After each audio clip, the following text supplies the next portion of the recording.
a project with a bike. We have a Rad Power bike here, and they come with these little bit bigger tires. The problem with them is they will pop. They claim that they're a little bit better industrial tire, but on one of our first times out, we actually got a pop tire. So what we're doing is we're switching it out, because one of the products that they recommend for their tires is this Tannus airless tube. It's a tire that has a protective shield on the outside of it. It's all foam, but it will kind of protect it, so it basically makes it so you're not as likely to get a flat tire. But what we're going to do is I'm going to show you how to install one of these today on one of these Rad Power bikes. The Rad Power bike that we've got is the Rad Runner Plus, and so you have to be careful when you're ordering these to make sure that they are the correct size for the bike. So on their website, there's a couple different sizes. Just make sure you choose the right size for your bike, but the concept is going to be the same. So we're going to unpackage this, and we'll show you kind of what's in the box here. Each one of these boxes in the kit comes with a set of 2 tires. So inside you get this foam, and I'm going to show you what this is and how to put it on, and then the inner tube. So it still has an inner tube, but it goes inside this big, huge, thick foam. So let's get this unpackaged. I'll take off the tire, and I'll show you how to take off the tire, and then we'll go from there. Okay, we're going to start with the quick release. So it's a little bit tighter, but you pull that out. That releases the tensions on both sides of the bolt, so you can just loosen it up on the other side and this side. Notice that this has a disc brake. It just slides straight out. So these have a groove on both sides, just like any other traditional bike. You're just going to slide it straight out. Now that we've got the bike off, the tire off the bike, now we got to deflate it so we can pop the actual tire off the rim. Okay, the tire is off. Now we've got to deflate the old tube so that we can start installing the other. We've got to make sure we deflate the old tube. We're going to remove the tire.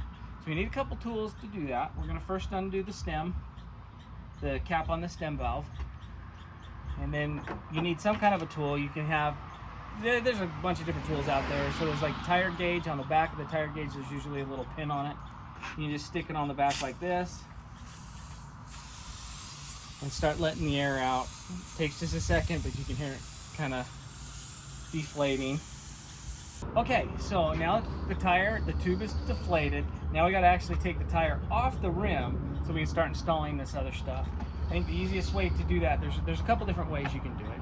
You can get one of these tools. These are pretty inexpensive if you don't have one already. You just kind of lift it up over, so see there's a little hook. You just go right inside the tire like that, and then you just kind of work it around, and you can pull the tire right off the rim, if that makes sense. So just kind of work it around. There we go. Now on the other side, you have a little bit of leverage. You can just pull it right off like that. Okay, so then you're left with the actual tube. You pull that through the rim, and now we're done with this old tube. So just gonna put the cap back on it. We can always save this because there's nothing wrong with this tube. So we'll set that aside in case of an emergency. We'd always have another tube. So the next thing we've got to do now, we're going to take a rag, a soft rag, and we're going to wipe everything off inside the rim. So the reason we're going to do this is make sure that there's no dirt, there's no anything that could puncture the new tube. So we're going to just make sure that it's nice and clean all the way around the new rim. Okay?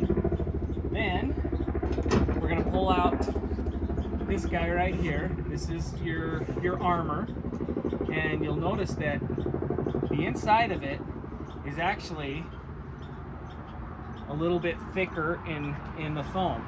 So you've got about this much foam on the outside or the middle part of the tire. So if you run over a thorn or something like that, it can still penetrate all the way through there, but it's going to definitely help.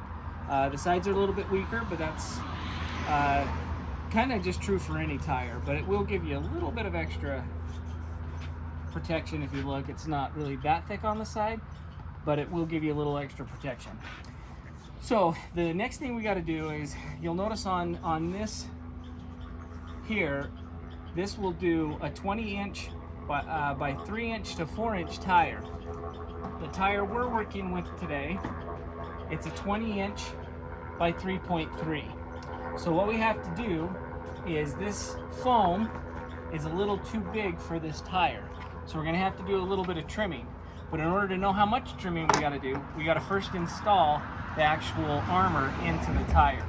So before we do that, I always take another rag again and go around the inside of the tire and make sure that there's no any kind of thorns,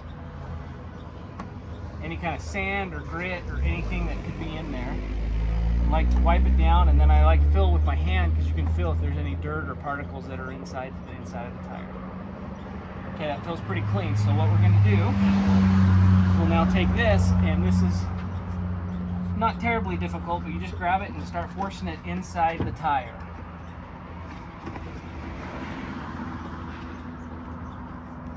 So once you get this all the way around, okay, now it's inside the tire. We're going to be able to see, once we get in there, you'll see that this foam comes down a little too far. This is what we need to trim off. So we're going to be trimming that off on both sides, as you can see. So once we get that trimmed off and it matches the actual tire, then we can go ahead and put the inner tube inside. We'll put the rim back together and start inflating it. But before we do any of that, we got to make sure we trim off the sides of this, so that, as you can see, it's going to be flush with the tire. So I'm going to go ahead and take the armor back out, and I'm just going to kind of eyeball it. I'm not going to do a whole lot of measuring, other than I'm just going to take a pair of scissors, and I'm going to do about a 1/2 inch off the side of the armor here. So I'm just going to go like maybe a 1/2 inch all the way around, and I think this is the easiest way to do it, is just with some scissors.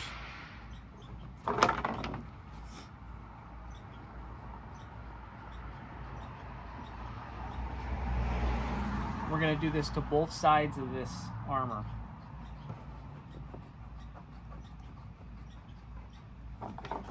Like I said, I'm just eyeballing it. I'm not spending a lot of time making it perfect, because this part really is not going to matter that much. We just want to make sure it fits inside the tire.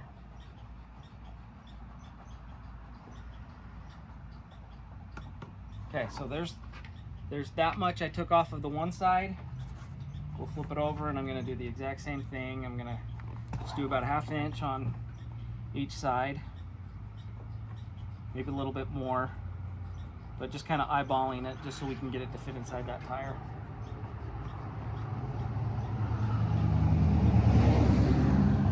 And it's pretty easy to see with the scissors. Doesn't have to be 100%, but you can see exactly what it is that you're doing with the scissors, and it cuts pretty fast. So we'll get that all the way around.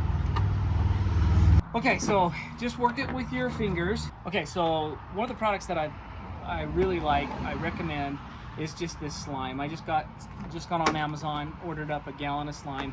I like this because I've got enough bikes that I need this much slime. Depending on the size of the tire will depend on how many pumps that you have to do of the slime. But before we can introduce the slime into the inside tube, we have to first take out, inside the stem, you've got a valve. You need one of these tools. The slime does send one. It's a plastic one. It's fine. It'll get the job done, but I just went and picked one of these up. I got this at Walmart. It was $2. So it's just a little metal one, so it can't break.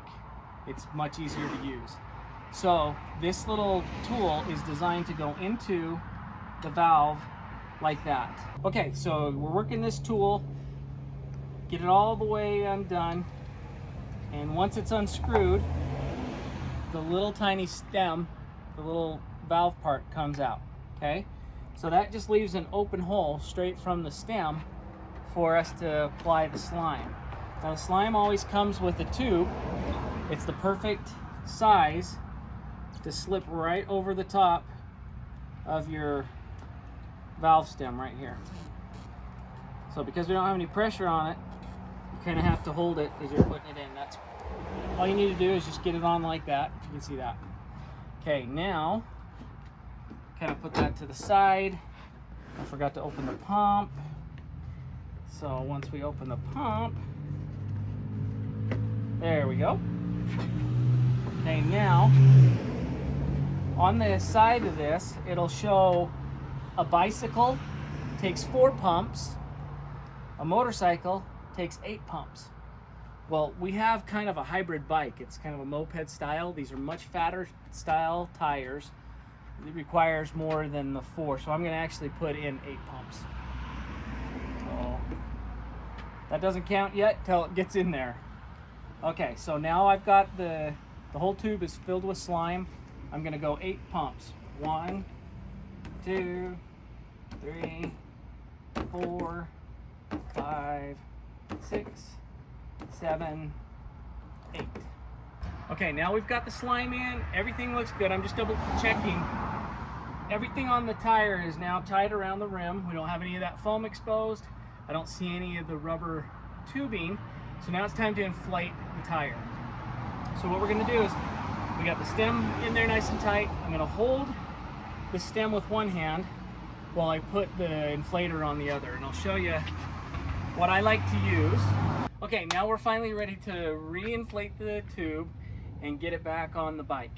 So what I like to use is just a little air compressor. You can do the hand pumps, things like that, but these air compressors are pretty inexpensive. You can get them on Amazon. What's cool about these is I can set the PSI on the machine so it'll stop right at that PSI, and I don't have to sit and keep watching it or adding and stopping, checking it with the tire gauge, things like that. It's all kind of built into these new compressors. So first thing I'm going to do is I'm going to set the PSI. You turn it on, and we're going to set the PSI to 25 pounds per square inch on this one. So now I'm going to take the tire and I'm going to hold the stem in one hand. As you can see, there's no air in there, so there's no pressure holding that stem into or out of the tire. So I'm going to hold it with one hand, and I'm going to insert this guy on top, get it nice and tight, and then lock it into place. Once that's locked into place, I'm just going to set the tire here, and now I'm going to start the compressor.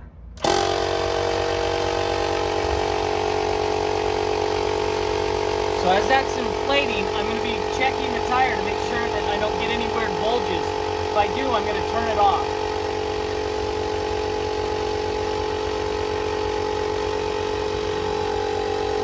You can see we're at 6, 7 pounds, 8 pounds.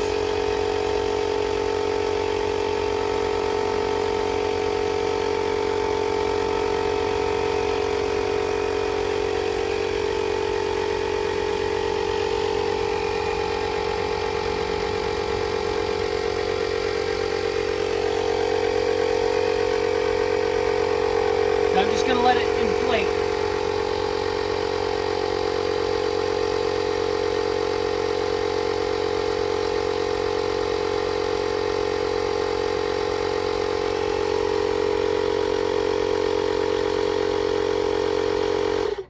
So it just got to 25 PSI, shut off automatically. I'm just going to turn the compressor off. I'm going to pop this guy off. Now we have a tire that has the Armour on it, and it also has the tube in it. I'm just double checking, making sure there's not any weird bulge. We got it all back in, everything looks good. We're ready to reinstall this onto the bike. Okay, so now we're just gonna reinstall the tire back on the front forks. We gotta make sure that this is the disc. It's gotta go into the brake system, so you slide that into the brake system. If you come around right here and see this, this is the brake system. And we need to make sure that this disc goes back into the disc, the brake system there. Once that's done, then we can slide the tire back up between the forks just like that. Now we're going to screw on this back side here. We're going to screw that screw tight. And once we get that tight, then I'm going to make sure that this quick release, I want that to go perpendicular to the fork here. So once I get that nice and tight, I'm going to just put that quick release back up just like that. Tire can spin. We're going to just double check the brake system. Everything looks good. So now that the tire's back on with that slime, what we have to do now is you just got to go run it for about a mile. Just go take it around the block. That'll distribute all of the slime around the inside of that inner tube. You should be good to go. Hopefully it'll avoid some of the flats. And you should be good to go in pretty much all terrain. So thanks for watching.